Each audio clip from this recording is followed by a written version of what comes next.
Hello friends, എല്ലാവർക്കും എൻ്റെ പുതിയ വീഡിയോയിലേക്ക് സ്വാഗതം. ഈ വീഡിയോയിൽ ഞാൻ പറയുന്നത് പ്രത്യേകിച്ച് എ സി ടെക്നീഷ്യന്മാരാണ്. അഥവാ നമ്മളിപ്പോൾ ഔട്ട്ഡോർ കംപ്ലയിൻ്റ് ആയാലും ഇപ്പോൾ ഇൻവെർട്ടർ എ സി ആണെങ്കിൽ നമുക്കറിയാം ഔട്ട്ഡോർ പി സി ബോർഡ് നമ്മൾ റിപ്പയറിങ്ങിനായിട്ട് കൊണ്ടുപോകും. അപ്പോൾ ശ്രദ്ധിക്കേണ്ട ഒരു കാര്യം, ഇപ്പോൾ ഞങ്ങളെ എ സി ടെക്നീഷ്യൻസിൻ്റെ ഗ്രൂപ്പിൽ വന്നതാണ്.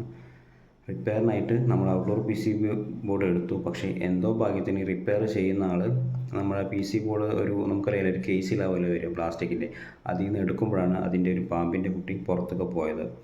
അപ്പോൾ എപ്പോഴും ശ്രദ്ധിക്കുക, നമ്മൾ ഔട്ട്ഡോർ പി സി ബോർഡ് എടുക്കുമ്പോൾ ആ സൈഡ് കവർ അതോ ടോപ്പ് കവർ എന്തായാലും നമ്മൾ ഊരുമല്ലോ, സൈഡ് കവറൊക്കെ ഊരിയിട്ട് അതിൻ്റെ ഉള്ളിൽ എലിയാക്കാണ് വെച്ചാൽ എന്നാലും കുഴപ്പമില്ല.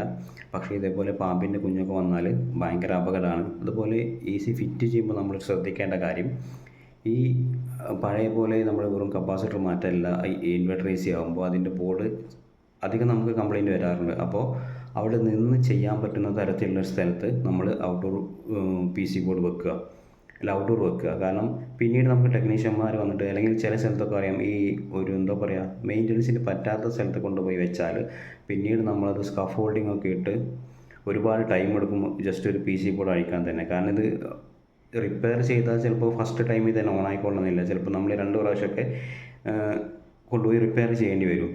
അപ്പോൾ അതുകൊണ്ട് തന്നെ മെയിൻ്റനൻസിന് ചെയ്യാൻ പറ്റുന്ന തരത്തിൽ എ സി വെക്കുക. ഇനി ഞാൻ നമ്മുടെ ഈ പാമ്പ് കയറിയ വീഡിയോ ഒന്ന് ഇതിൽ കൂടി ഞാൻ ആഡ് ചെയ്യുന്നുണ്ട്. അപ്പോൾ എപ്പോഴും ശ്രദ്ധിക്കുക. Okay friends. എ സിയുടെ ഔട്ട്ഡോറിലെ പി സി ബി ബോർഡൊക്കെ അയച്ചെടുക്കുന്ന എല്ലാ ടെക്നീഷ്യന്മാരും ഒന്ന് ശ്രദ്ധിക്കണേ. ഇത് കണ്ട് ഈ ബോർഡ് അയച്ചെടുത്ത് റിപ്പയർ ചെയ്യുന്ന കടയിൽ, രണ്ടാംകുറ്റിയിൽ നമ്മുടെ രാജശേഖരൻ്റെ കടയിൽ റിപ്പയർ ചെയ്യാൻ കൊണ്ടുവന്ന ബോർഡാണ്. അതിനുള്ളിൽ രാജശേഖരനെ അഴിച്ചിട്ട് അത് ചെക്ക് ചെയ്യാൻ നേരമാണ് ഈ പാമ്പ് അതിനകത്തിരിക്കുന്നത് കണ്ടത്.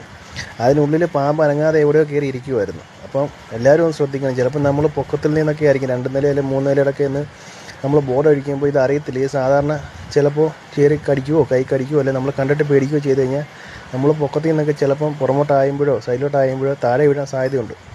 എല്ലാവരും ഒന്ന് ശ്രദ്ധിക്കണേ.